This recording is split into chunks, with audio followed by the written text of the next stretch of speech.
হঠাৎ করে বাংলাদেশের জন্য একটা বিরাট সুখবর। আমাদের আওয়ামী রাষ্ট্রপতি মুজিব সৈনিক শাহাবুদ্দিন চুপ্পুকে নিয়ে সরকার নড়ে চড়ে বসেছে, জরুরি সিদ্ধান্ত নিয়েছে। এই সিদ্ধান্তের তাৎপর্য অনেক। সব কূটনৈতিক মিশন থেকে রাষ্ট্রপতির ছবি সরানোর নির্দেশ। এটার তাৎপর্য কি? সোজা সাপটা কথা, রাষ্ট্রপতিকে সরানো হচ্ছে। রাষ্ট্রপতিকে ছবি সরানো মানে রাষ্ট্রপতিকে সরানোর পূর্বের ধাপ। এর মানে তাকে রাখা হচ্ছে না। কাগজে কলমে যেভাবে তিনি রাষ্ট্রপতি থাকলে তার ছবি কেন সরানো হবে? এখানে আরো একটা প্রশ্ন আসে যে তাকে সরানোর আগে তার ছবি সরানো কেন? এটা একটা মজার বিষয়। এখানে রিয়াকশন দেখা হচ্ছে যে কি হয়, তাকে সরানো হবে, একটু আলামত দিয়ে দেওয়া হলো, ইঙ্গিত দিয়ে দেওয়া হলো। এখন বিষয়টা কি হয়, মানুষ কিভাবে দেখে, বা এটার পক্ষে একটা জনমত তৈরি হোক। মানে সরকার রাষ্ট্রপতিকে সরালে এখানে বিএনপির আপত্তি আছে ডেফিনেটলি, কারণ চুপ্পু তো বিএনপির আব্বা। সাংবিধানিক সংকট তৈরি হবে এরকম কথাবার্তা আছে না? বিএনপি বলেছে, বিএনপিকেই তো চুপ্পুকে এতদিন ঠেকিয়ে রেখেছে। চুপ্পু তো গত ডিসেম্বরের আগে বিদায় নেয়। আসিফ নজরুল এবং নাহিদ ইসলাম প্রধান বিচারপতির সাথে বৈঠকও করেছেন যে কি করা যায়, কিভাবে সরানো যায়, কাকে রাষ্ট্রপতি বানানো যায়। কিন্তু বিএনপি ভেটো দিয়ে চুপ্পু আব্বাকে ধরে রেখেছে, বিএনপির চুপ্পু আব্বাকে ধরে রেখেছে। তো এই জন্য বিএনপির আপত্তি আছে। যদিও এই সরকার তো এখন পুরোটাই বিএনপির কোলে উঠে বসেছে, সেই জায়গায় সরকারের মধ্যে বিভিন্ন ধারা আছে, গ্রুপ আছে, এটা একটা গ্রুপের কাজ হতে পারে। এখানে চুপ্পুকে কোন যুক্তিতে সরাবে, এই যুক্তি তৈরি করার অংশ হিসাবে আগে ছবি সরানোর প্রক্রিয়া। সব মিশন থেকে রাষ্ট্রপতির ছবি সরানোর নির্দেশ, এতে জনগণ স্পষ্ট বুঝে গেছে। যেমন আমরা এই ব্যাখ্যা করে বুঝিয়ে দিচ্ছি, আপনার জনগণকে এই বক্তব্য শোনার সুযোগ করে দেন শেয়ার করে, কি যে চুপ্পুকে সরানো হবে, চুপ আউট। এখন সবাই আলহামদুলিল্লাহ বলছে, খুশি বলছে, সবাই বলছে তাড়াতাড়ি সরান, তাড়াতাড়ি সরান, এখন লাথি দেন, ওকে ধরতে হবে, সরালে হবে না, ও যেন পালাতে না পারে, গ্রেপ্তার করতে হবে, ও মুজিব সৈনিক, ও শেখ হাসিনার সাথে কি গোপন কথা বলেছে সব বের করতে হবে তদন্ত করে। একটা জনমত তৈরি হয়েছে। সরকার বলতে পারবে যে এই যে জনগণ তো এর গ্রেপ্তারই চায়, সরানো তো আছেই, এর গ্রেপ্তার চায়, তো জনগণ চায়, এই জন্য আমরা এটা করেছি। তো জনগণের জনমতটা বর্তমানে রাজনীতির আসল ব্যাটেলফিল্ড হচ্ছে সোশ্যাল মিডিয়া, ফেসবুক, ইউটিউব। তো ওই জায়গায় যাতে সুন্দরভাবে একটা হাইপ তৈরি হয়, এই জন্য আগে ছবি সরানোর নির্দেশ, এরপরে আসবে রাষ্ট্রপতিকে নিজেকে সরানোর নির্দেশ। নিজেকে শুধু সরালে হবে? এসালমের এই কর্মচারী, এসালম গ্রুপ বাংলাদেশ ধ্বংস করেছে, হাসিনার কেশিয়ার ছিল, নানান অভিযোগে। এই চুপ্পুকে গ্রেপ্তার করতে হবে। হ্যাঁ, রাষ্ট্রপতি, সাবেক রাষ্ট্রপতি মর্যাদা নিয়েই তিনি ডিভিশন পাবেন বা গ্রেপ্তার হবেন, কিন্তু তা গ্রেপ্তার করা উচিত বলে আমরা মনে করি। দর্শক, খবর, বিদেশে বাংলাদেশের সব কূটনৈতিক মিশন, দূতাবাস, হাইকমিশন, কনসুলেট, কূটনীতিকদের অফিস ও বাসভবন থেকে রাষ্ট্রপতি মোহাম্মদ শাহাবুদ্দিনের ছবি সরানোর মৌখিক নির্দেশনা দিয়েছে পররাষ্ট্র মন্ত্রণালয়। বিষয়টি নিশ্চিত করেছেন পররাষ্ট্র মন্ত্রণালয়ের সূত্র। এই মৌখিক নির্দেশনারও তাৎপর্য হচ্ছে রাষ্ট্রপতিকে সরানোর আগে লিখিতভাবে তো আর তার ছবি সরানোর নির্দেশ দেওয়া যায় না। এই জন্য ছবি সরানোর লিখিত নির্দেশ দিতে হলে আগে রাষ্ট্রপতিকে সরাতে হয়। এই জন্য মৌখিক নির্দেশনা। সূত্র জানায়, বিশ্বের 80টি মিশনের ভেতর 70টি মিশন থেকে ছবি সরানো হয়েছিল। অবশিষ্ট মিশনগুলো থেকে রাষ্ট্রপতি ছবি সরানোর নির্দেশ দেওয়া হয়েছে। পররাষ্ট্র মন্ত্রণালয়ের কর্মকর্তা জানান, এই ছবি রাখা বা না রাখার কোনো নির্দেশনা ছিল না আগে থেকে। বিষয়টি ক্যাবিনেট ডিভিশন ভালো বলতে পারবে। বিদেশে থাকা বাংলাদেশি কয়েকটি মিশন জানিয়েছে গত পরশু সন্ধ্যায় নির্দেশনা পেয়েছেন তারা। ছবি সরানোর বিষয়ে কোনো আনুষ্ঠানিক চিঠি বা ইমেল না দিলেও টেলিফোনে অঞ্চলভিত্তিক কয়েকজন রাষ্ট্রদূত হাইকমিশনারকে এই নির্দেশনা দিয়েছে পররাষ্ট্র মন্ত্রণালয়। তবে রাষ্ট্রপতিকে সরিয়ে দেওয়ার গুঞ্জন এসে উড়িয়ে দিয়েছে সূত্রটি। মানে এটা বলবে না। আর যে সূত্র ছবি সরানোর বিষয়ে কথা বলছে তারা তো রাষ্ট্রপতিকে সরানোর বিষয়টা অবগত থাকার কথা নয়। তবে টুডে আর টুমোরো আমি যে কথাটা বলি, রাষ্ট্রপতিকে সরাতে হবে, এটা একটা অনিবার্য বাস্তবতা ছিল। কারণ বাংলাদেশে একটা নতুন পার্লামেন্ট গঠিত হবে, সেই পার্লামেন্টে ভাষণ দেবেন এই রাষ্ট্রপতি, এবং সবাই এই চুপ্পুকে মহামান্য রাষ্ট্রপতি বলে তার বক্তব্যের উপর ধন্যবাদ প্রস্তাব উত্থাপন করবে। এটা বিপ্লবের সাথে একদম যায় না। এই জন্যে এই চুপ্পুকে সরানো এটা একদম অনিবার্য ছিল। আমি যে কথাটা নানান আলোচনায় 2 দিন যাবৎ বলছি যে বাংলাদেশে আরেকটা বিপ্লব হবে, যেটা গণ অধিকার পরিষদের সাবেক আহ্বায়ক রেজা কিবরিয়া বলেছিলেন, বাংলাদেশে আরেকটা বিপ্লব হবে। আমি এটা ডিটেলস আলোচনা করেছি। সেই বিপ্লবে পিনাকি ভট্টাচার্য, মাহমুদুর রহমান, ইলিয়াস, আপ বাংলাদেশ, আরো নানান গোষ্ঠী ভূমিকা রাখবে এবং জামাত শিবিরও সেই বিপ্লবে সহায়তা করবে, সরাসরি না হলো। সেখানে নতুন সংবিধান প্রণয়ন বা এই সংবিধান বাতিলের একটা বিষয় থাকবে। তো এই জায়গায় রাষ্ট্রপতিকে সরানো ওই বিপ্লবের অন্যতম একটা এজেন্ডা হবে। যেমন আরেকটি বিপ্লব যদি হয়, যে কথাটা আমরা বলেছি, আলাদা আলোচনা করেছি, শুনবেন, সেই বিপ্লব সফল করতে রাষ্ট্রপতিকে সবার আগে লাথি দিতে হবে, চুপ্পুকে সবার আগে সরাতে হবে। এটা তো সিম্পল হিসাব। তো এই জায়গায় প্রসঙ্গত 5 আগস্টের পর যখন 8 আগস্ট নতুন সরকার দায়িত্বে আসে, তখন বড় মিশনগুলো আগেই সরিয়েছিল রাষ্ট্রপতির ছবি। কয়েকটি মিশন না সরানোর কারণ মৌখিক নির্দেশনা দেওয়া হয়। খুব সহজভাবে বিষয়টা উপস্থাপন করা হয়েছে গণমাধ্যমে, কিন্তু না, ভিতরে অন্দরমহলের খবর যারা রাখেন, বিশেষ করে পিনাকি ভট্টাচার্য রিলেটেড যে গ্রুপটা, তারা এটাকে রাষ্ট্রপতিকে সরানোর প্রক্রিয়া হিসাবেই ব্যাখ্যা করছেন, এবং আমি বিশ্বাস করি এই রাষ্ট্রপতিকে সরানো হবেই, এটা মাস্ট। শুধু সরানো হবে না, সরালে হবে না, তা গ্রেপ্তার করতে হবে। ওদিকে এনসিপির ছেলেরা নতুন সংবিধান এবং গণপরিষদ নির্বাচনের দাবিতে এক প্রকার মাঠে নেমে গিয়েছে। সেই জায়গায় চুপ করতে এমনিতেই থাকতে পারে না। আবার কেউ কেউ বলছেন, যেমন সাংবাদিক ইলিয়াস বলেছেন, এবার চুপ্পুকে জয় বাংলা করা হচ্ছে, এরপরে ধরা হবে ওয়াকারকে, এর মানে সংস্কার হবে।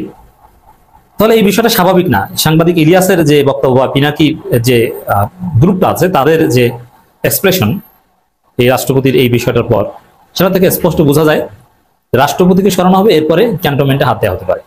তবে ক্যান্টনমেন্টে হাত দেওয়াটা it will be very difficult. তবে ওই যেটা বলছি যে আরেকটা বিপ্লব বাংলাদেশে হবে, আরেকটা বিপ্লব লাগবে, সেই বিপ্লবের ফলে বাংলাদেশে একটা বড় পরিবর্তন আসবে। কিন্তু স্বাভাবিকভাবে বিএনপি অনেক কিছুই হতে দিবে না, এবং ওয়াকারও অনেক কিছুই করবে না। এবং ক্যান্টনমেন্টে হাত দেওয়া বা এই বিষয়েও এটাও যে একদম অমূলক না, এটা কঠিন হলেও বিপ্লবের মাধ্যমে হলো যে হবে, তার প্রমাণ হাসনাত সার্জিস সেনাবাহিনী ডিজিএফআইয়ের বিরুদ্ধে কথা বলছেন, ডিজিএফআই বিল্ডিং এর ইট খুলে আনার কথা বলছেন, আবার পিনাকি ইলিয়াস গং এরা তো আছেই। অতএব দর্শক, বাংলাদেশে বড় কিছু ঘটতে যাচ্ছে, এটা স্পষ্ট। মাননীয় প্রধান উপদেষ্টা প্রফেসর ডক্টর মোহাম্মদ ইউনূস এবং বাংলাদেশ সেনাবাহিনী প্রধান মিস্টার ওয়াকারুজ্জামানের দুইজনের বক্তব্য নতুন সমীকরণের ইঙ্গিত বহন করে। এক কথা যদি বলি, দেশের এখন হর্তাকর্তা অনেকটা ওয়াকারের এই এরকম একটা ভাব আছে, তার কথা থেকে বোঝা গেছে। আর ইউনূস এখন গুরুত্বহীন, ইউনূস কিছুই না, ইউনূসের কোনো ক্ষমতা নেই। প্রধান উপদেষ্টা এটা তিনি প্রতীকী অর্থে বসে আছেন, কিন্তু দেশ কিভাবে চলছে, থানা পুলিশ প্রশাসন, এগুলো ইউনূস নিজেও জানেন না।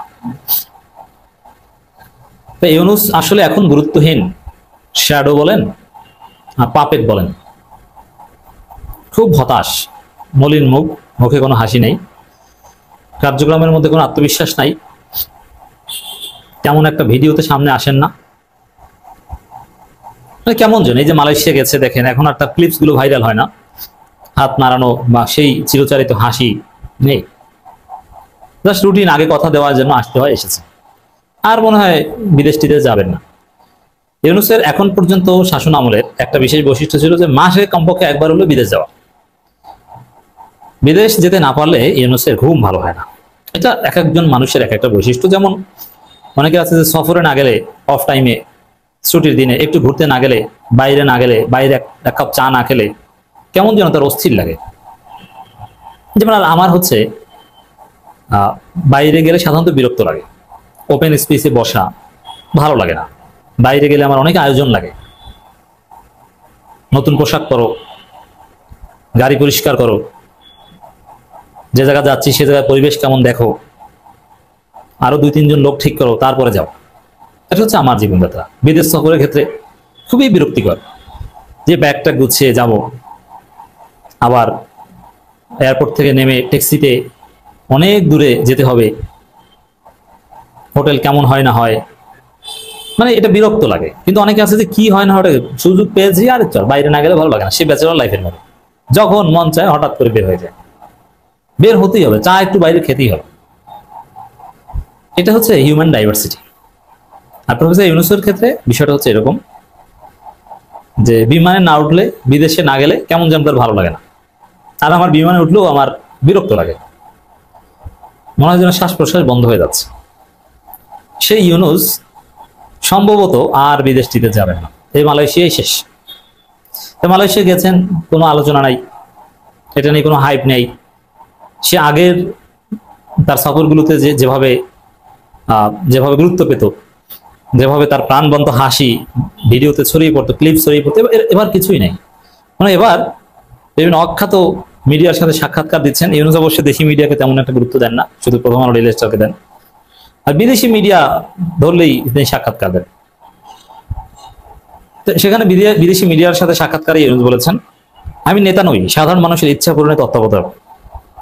মানে এমনভাবে কথা বলছেন যে আমি কিছুই না, আমি জাস্ট একটু কোনোরকম নির্বাচন আয়োজন করে চলে যাচ্ছি, সংস্কার ওগুলো ওই পার্লামেন্ট করবে, আমি কিচ্ছু না ভাই, আমি জাস্ট নির্বাচনটা করবে। তত্ত্বাবধায়ক মানে কি?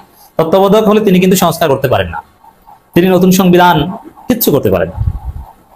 তত্ত্বাবধায়কের কাজ হচ্ছে রাজনীতিতে, তত্ত্বাবধায়ক শব্দের অর্থ হচ্ছে শুধু নির্বাচন আয়োজন করবেন আর রুটিন কাজ করবেন, কিচ্ছু করবেন না। তো প্রফেসর ইউনূসের এই কথার মাধ্যমে স্পষ্ট যে আমি নেতা নই, সাধারণ মানুষের ইচ্ছা কোনো তত্ত্বাবধায়ক। এর অর্থ হচ্ছে প্রফেসর ইউনূস কোনো সংস্কার করতে পারবেন না, বড় কোনো সিদ্ধান্ত নিতে পারবেন না, নিবেন না, কিছু না, তিনি কোনো নেতা নেই। অথচ আমরা তাকে নেতা বানিয়েছিলাম। নেতা মানে কি কোনো পলিটিক্যাল পার্টির নেতা না, নতুন বাংলাদেশের জনক বানিয়েছিলাম, যে তিনি রিসেট বাটন পুশ করে বাংলাদেশটাকে এই দ্বিতীয় স্বাধীনতার পর একটা নতুন বাংলাদেশ, আমাদেরকে সিঙ্গাপুর, মালয়েশিয়া, দক্ষিণ কোরিয়া বানিয়ে দিবেন। এই কথা আমরা বলেছি না? আধুনিক বাংলাদেশের জনক হবেন প্রফেসর ইউনূস, আমরা এই কথা বলেছিলাম না? নেতা মানে নেতার আব্বা আপনি, এটা আপনাকে জনগণ বানিয়েছিল। কিন্তু আপনি এখন চুপসে গেছেন, লন্ডনে সেজদা করে, শিরক করে আপনার ইমান হারিয়েছেন, আপনি বেঈমানে পরিণত হয়েছে। এখন আপনার ইমান নেই পলিটিক্যালি, আমি কিন্তু ওই পরকালীন ইমান ওইটা বলছি। লন্ডনের সেজদা এটাও দুনিয়াবি সেজদার কথা বলছি, মানে প্রতীকী অর্থে। অতএব ইউনূস নাই, ইউনূসের কোনো ক্ষমতা নেই, এখন নিছক তত্ত্বাবধায়ক। তিনি যেটা বলেছেন ওইটি, জাস্ট নির্বাচন, কোনো সংস্কার কোনো জাতির আশঙ্কা সব বেইমানি করেছেন। অথচ তার কথা ছিল কি, যে কোনো মূল্যে, যে কোনো ষড়যন্ত্র উপেক্ষা করে সংস্কার করবো। তিনি নিজে কথা দিয়েছেন, কিন্তু কথা রাখতে পারেননি। কিন্তু ওয়াকারের কথা যদি শুনেন, আমরা মাঠে আছি, আমরাই সব, আমরা এই করবো সেই করবো, আমি আছি, এই দেশটা সবার, মিলিটারি সুলভ কথা। আবার তার কথার মধ্যে একটা ভাব আছে। দর্শক, ওয়াকারকে নিয়ে কিছু অপপ্রচার হয়েছিল। ওয়াকারুজ্জামান ঢাকেশ্বরী মন্দিরে একটা প্রোগ্রামে বক্তব্য দিয়েছেন, কিন্তু সেখানে বিভিন্ন ফেক স্ক্রিনশট দেখানো হয়েছে এইভাবে যে পিছনে ধানের শীষের ব্যানার রেখে বক্তব্য দিচ্ছেন। না, আসলে ওটা দেন নাই। ধানের শীষের ব্যানার না থাকলে বিএনপির সাথে ওয়াকারের সম্পর্কটা আসলে কমপ্লেক্স। একদিকে ওয়াকারকে আব্বা ডেকেছে মির্জা আব্বাস দেখা করেছেন কয়েকবার। বিএনপি থেকে মিলিটারির সাথে যোগাযোগ রক্ষার মূল দায়িত্বটা এখন মির্জা আব্বাসের। আব্বা ডেকেছে ওয়াকারকে। আবার তারেক রহমান নিজে কথাই বলতে রাজি নেই, কারণ সেনাবাহিনী তাকে যেভাবে আঘাত করেছে 2007 সালে পুলিশ, এ কারণে এই বাহিনীর প্রতি তার একটা আমৃত্যু ঘৃণা রয়েছে, এটা তিনি ভুলতে পারেন। আর অবশ্য ভোলার নয়, সাবেক প্রেসিডেন্ট এবং সাবেক প্রধানমন্ত্রীর ছেলে। তো এই ওয়াকারুজ্জামান বলছেন বাংলাদেশ সবার অধিকার সমান, বাংলাদেশটা সবার, এবং ঢাকেশ্বরী মন্দিরে দীর্ঘ বক্তব্য দিয়েছেন। এখানে একটা মজার বিষয়, ওয়াকারকে এমনিতে খুঁজে পাওয়া যায় না, কিন্তু হিন্দুদের কোনো প্রোগ্রাম হলে সেখানে হাজির। এটা কি ভারতকে খুশি করার জন্য নাকি? হিন্দুদের প্রোগ্রামে যাওয়া, যে উপস্থিত হওয়া, এটা তার জন্য জরুরত না, সিভিল ড্রেসে হাজির হওয়া, কিন্তু হচ্ছেন। আরো হিন্দুদের যে কোনো প্রোগ্রামে দেখবেন যে ওয়াকার আছে, এটা সন্দেহের উদ্বেগ করে। এবং ভারতীয় মিডিয়ায় ওয়াকারকে নিয়ে প্রশংসা, এটাও সন্দেহের উদ্বেগ করে। এখানে যে বক্তব্য, দেশটা সবার, আমরা মাঠে আছি, আমরা এই করবো সেই করব, আমাদের উপর আস্থা রাখুন, মানে ওয়াকারের দায়িত্বের জায়গা থেকে কিন্তু তিনি খুব স্ট্রংলি কথা বলছেন না, তার অথরিটি আছে। কিন্তু ইউনূস কিন্তু চুপসে গেছে। এটা একটা নতুন সমীকরণের ইঙ্গিত। আসলে দেশ চালাচ্ছেন এখন সেনাপ্রধান ওয়াকারুজ্জামান, ইউনূস কিচ্ছু না। ইউনূস ইজ ধৈর্য, Yunus is no more, has turned into 111। Hasnat Abdullah এবং নাসিরউদ্দিন পাটোয়ারি অপরাজিত চ্যালেঞ্জ দিয়েছেন জাতির উদ্দেশ্যে।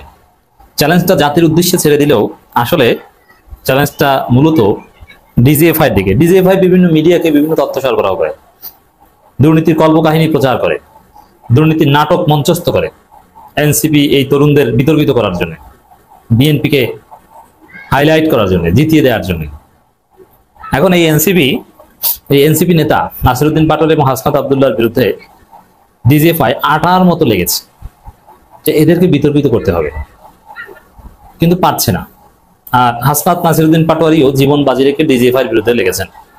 বাংলাদেশের ইতিহাসে ডিজিএফআই এর বিরুদ্ধে, ডিজিএফআই ভেঙে দিতে হবে, সংস্কার করতে হবে, নাহলে ডিজিএফআই বিল্ডিং ইট খুলে আনবো, এত জোরালো বা এত কঠিন ঘোষণা কোনো রাজনীতিবিদ জীবনও দিতে পারেনি, যেটা নাসিরউদ্দিন পাটোয়ারী এবং হাসনাত আব্দুল্লাহ পেরেছে। অথচ বাস্তবতা তো এটাই যে আসলে এই হাসনাত আব্দুল্লাহ, নাসিরউদ্দিন পাটোয়ারীরা যা করেছেন এটা তো বাংলাদেশের ইতিহাসে বর্তমান কোনো রাজনীতিবিদরাই করতে পারেনি, কেউ পারেনি।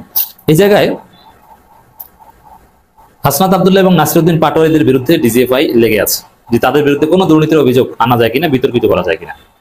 কিন্তু না, তারা একদম ক্লিন বলে তারা দাবি করেছেন, চ্যালেঞ্জ করে দিয়েছেন যে আমাদের বিরুদ্ধে 1 টাকার দুর্নীতি কেউ প্রমাণ করতে পারবে না। হাসনাতও বলেছেন, নাসিরউদ্দিন পাটোয়ারী বলেছেন 1 টাকার দুর্নীতি যদি কেউ দেখাতে পারবে আর জনসম্মুখে আসবে না। এত কঠিন ঘোষণা কেউ দিতে পারবে না। এটা জামাতের আমিরের মতো।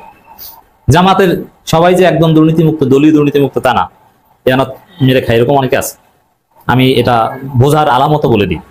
দেখবেন যে সোলাইমান অ্যানালাইসিসকে প্যারালাইসিস বলবে, ও হলো যে 1 নম্বর এনাত চোর। কারণ কি, যে ওর এনাত চুরি বা ওর যে চুরির কাঠামো, ওর যে চুরির সিন্ডিকেট, চুরি করবে এবং এটা উপর মহল থেকে আবার বৈধতা দেবে, ধরা পড়বে না, ওই সিন্ডিকেটের বিরুদ্ধে বলে এই কারণে দেখতে পারে না। যাই হোক আছে, কিন্তু বেসিক্যালি জামাত সৎ। তারা চ্যালেঞ্জ দিয়ে বলতে পারে আমি 1 টাকা দুর্নীতি করি না। সে জামাতের মতো ঘোষণা দিল নাসিরউদ্দিন পাটোয়ারী এবং হাসনাত আব্দুল্লাহ যে 1 টাকার দুর্নীতিকে প্রমাণ করতে পারবে না। এত সাহসী ঘোষণা, যেখানে ডিজিএফআই বিভিন্ন নাটক নিয়ে তাদের বিরুদ্ধে লেগে আছে, এটা মারাত্মক বিষয়। অর্থাৎ ডিজিএফআই এর সাথে হাসনাত এবং নাসিরের একটা খেলা চলছে, একটা গেম চলছে, জিরো সাম গেম চলছে। হয় ডিজিএফআই পরাজিত হবে, নইলে হাসনাত নাসিরউদ্দিন পাটোয়ারী পরাজিত হবে। ভাগ বাটোয়ারা করে খাবে তা না। ডিজিএফআই সব প্রজেক্টকে একদম রেড কার্ড দেখিয়ে দিয়েছে হাসনাত নাসিরে, স্পষ্ট করেছে যে না, কোনো ভাগ বাটোয়ারা নির্বাচনে আমরা যাব না। নাসিরউদ্দিন পাটোয়ারীর কিছু কথা অত্যন্ত তাৎপর্যপূর্ণ। তিনি বলছেন আবু জাহেলরা বলছে ফেব্রুয়ারিতে নির্বাচন দিতে হবে। হ্যাঁ, আমি একমত। ফেব্রুয়ারিতে নির্বাচন যারা চায় তারা আবু জাহেল, কারণ তারা মোটেই সুষ্ঠু নির্বাচন চায় না। তাদের উদ্দেশ্যই হচ্ছে ভোট চুরি করা, কারচুপি করে ক্ষমতায় আসা। জনগণের সুষ্ঠু ভোটে ক্ষমতা আসবে, প্রতিদ্বন্দ্বিতা করে, এরকম কোনো চিন্তাই তাদের নেই। এজন্য ফেব্রুয়ারিতে নির্বাচন চায় মূলত আবু জাহেলরা। নাসিরউদ্দিন পাটোয়ারীর এই কথার সাথে আমি পুরোপুরি একমত। তো দর্শক, ইউনূসকে, নাসিরউদ্দিন পাটোয়ারী, হাসনাত আব্দুল্লাহ এই দুইজন কিন্তু এখন এক লাইনে কথা বলে। সার্জিসরা আবার কিন্তু সেনাবাহিনী কিছুটা ভয়টায় পেয়ে চলে, অথবা কিছুটা আন্ডারস্ট্যান্ডিং এ চলে। সার্জিসদের অন্যদিক থেকে আবার ইতিবাচক দিক আছে। তো এখানে জীবন বাজি রেখে রাজনীতি করছেন, দেশ উদ্ধারে নেমেছেন এই হাসনাত আব্দুল্লাহ এবং নাসিরউদ্দিন পাটোয়ারী। প্রফেসর ইউনূসকে নাসিরউদ্দিন পাটোয়ারী আহ্বান জানিয়েছেন, হাসনাত তো এই আহ্বান জানিয়েছেন, কেবলা পরিবর্তন করে জনগণের দিকে সেজদা দেওয়ার আহ্বান। দেখেন, প্রথম কথা হলো সেজদা এটা শুধুমাত্র আল্লাহর জন্য, অন্য কারোর জন্য সেজদা হয় না। আল্লাহ ছাড়া অন্য যে কারোর জন্য সেজদা দেওয়া শিরক। এই জন্য সেজদার মতো এই বিষয়টা এভাবে পলিটিক্যাল ট্রলে না আনাটাই ভালো। লন্ডনে যে সেজদা দিয়ে ওহী দিয়ে এসেছেন, এটা প্রতীকী অর্থে বলেছেন। তারপর এটা যেহেতু একদম কোরআনের বা ইসলামের মৌলিক বিষয়, যদি বলা হয় আল্লাহর কাছে সবচেয়ে প্রিয় জিনিস উত্তর হচ্ছে সেজদা দেওয়া। সেজদার মাধ্যমে বান্দা আল্লাহ সবচেয়ে নিকটবর্তী। ইসলামের সবচেয়ে গুরুত্বপূর্ণ ইবাদত হচ্ছে সেজদা। নামাজের মধ্যে সবচেয়ে গুরুত্বপূর্ণ কাজ হচ্ছে সেজদা। সেই সেজদাটাকে আমরা এইভাবে পলিটিক্যাল ট্রলে না আনি, এটা মৌলিকত্ব মুসলমান হিসেবে আমরা ঠিক রাখি। যদিও এটা প্রতীকী অর্থে বলেছেন, আমরা জানি প্রতীকী অর্থে সবকিছু ব্যবহার করা ঠিক না। কেবলা পরিবর্তন করে জনগণের দিকে সেজদা দেওয়ার আহ্বান নাসিরউদ্দিন। এর অর্থ হচ্ছে ডক্টর ইউনূস লন্ডনে যে তারেক রহমান পায়ে সেজদা দিয়েছেন, তাজিমের সেজদা, এবং সেজদা দিয়ে তারেক রহমানকে প্রধানমন্ত্রীর স্ট্যাটাসে তুলে ধরেছেন এবং ওইখানে গোপন চুক্তি করেছেন যে বিএনপিকে ক্ষমতা এনে দিবে। তো ওই জায়গা থেকে বিএনপিকে প্রফেসর ইউনূসকে সরে আসার আহ্বান জানিয়েছেন যে কারচুপি নির্বাচন করে বন্দোবস্ত করে বিএনপিকে ক্ষমতা এনে দিবেন, ওই জায়গা থেকে সরে আসুন, জনগণের কাতারে মিলুন, জনগণ যেটা চায় আপনি সেটা করুন। আপনি সেটাই চাইতেন, জনগণ সুষ্ঠু নির্বাচন চায়, জনগণ সংস্কার চায়, জনগণ নতুন বাংলাদেশ চায়, নতুন সংবিধান চায়। ইউনূস সাহেব আপনি নিজে ওটা চাইতেন, কিন্তু বিএনপির ভয় বা যেভাবে আপনার কোনো আপনি ম্যানেজ হয়ে গিয়েছেন। এখন আপনি ওই কেবলা পরিবর্তন করেন, জনগণের দিকে আসুন। আমিও মনে করি এটা যে প্রফেসর ইউনূসের হারানোর কিছু নেই। আসলে মানসিকভাবে টর্চার করে প্রফেসর ইউনূসকে এই কারচুপি নির্বাচনে রাজি করিয়েছে বিএনপি, নানান টর্চার করেছে। তার এই গ্রামীণ ব্যাংক দেশ বিক্রি করে দেয়, অমুক নানান কিছু নিয়ে খোঁচা দিয়েছে। এবং ইউনূস কি ও দেখেছি ওরকম বিকল্প আছে, তাকে নিয়ে অনেক কথা আছে, ওরকম নোবেল অনেকেই পায়। ফজলুর রহমান বলেছেন আমিও পাইতাম, আমার চাইতে বড় কিছু। মানে মানসিকভাবে নানান ভাবে ইউনূসকে আঘাত করতে করতে, যেহেতু দুর্বল চিত্তের লোক, এক পর্যায়ে ইউনূস কারচুপি নির্বাচনে রাজি হয়ে গেছে যে না, এখানে বিএনপির সাথে কেউ পারবে না, আমাকে সংস্কার করতে দিবে না, সব রন্ধ্রে রন্ধ্রে বিএনপি লোক ঢুকিয়ে দিয়েছে, অতএব বিএনপিকে ক্ষমতা এনে দেওয়া ছাড়া আমার কোনো উপায় নেই। তো এই জন্য আমরা আহ্বান জানাবো যে না, ইউনূস সাহেব, আপনার হারানোর কিছু নেই, মানসিক ট্রমার কিছু নেই, বিপর্যস্ত হওয়ার কিছু নেই। আপনি জীবনের শেষ প্রান্তে চলে এসেছেন।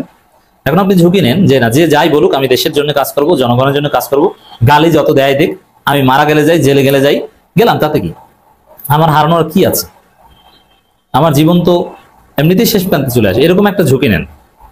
এই আহ্বানই মূলত নাসিরউদ্দিন পাটোয়ারি জানিয়েছেন কেবলা পরিবার। এটা টোটাল নাগরিক পার্টির এনসিপির একটা আহ্বান। লন্ডন থেকে কেবলা পরিবর্তন করে জনগণের দিকে সেজদা দেওয়ার আহ্বান জানিয়েছেন জাতীয় নাগরিক পার্টির মুখ্য সমন্বয়ক নাসিরউদ্দিন পাটোয়ারি। রাজধানী বাংলা একটা আলোচনা সভায় কথা বলেন এনসিপির মুখ্য সমন্বয়ক বলেন, যারা লন্ডনে কেবলা বানিয়ে সেজদা দিয়েছেন বা দিচ্ছেন, তাদের কেবলা পরিবর্তন করে জনগণের দিকে সেজদা দেওয়ার আহ্বান জানান। দেখেন, এই যে তারেক রহমান লন্ডনে থাকে, সেই লন্ডনকে কেবলা বানানো, এই লন্ডন জিনিসটাই একটা বাংলাদেশের রাজনীতি একটা কেলেঙ্কারির পরিভাষা হিসেবে প্রতিষ্ঠিত হচ্ছে। পাটোয়ারি বলেন, বাংলাদেশের বহুদলীয় গণতন্ত্র নেই, থাকলে একাকার হতো না। গণহত্যায় যারা শহীদ আহত হয়েছে তাদের নিরাপত্তার জন্য গণপরিষদ নির্বাচন দরকার। বাংলাদেশে নির্বাচন হলে গণপরিষদ নির্বাচন হতে হবে। যাই হোক দর্শক, ইউনূসকে কেবলা পরিবর্তনের আহ্বান আমরাও জানাই।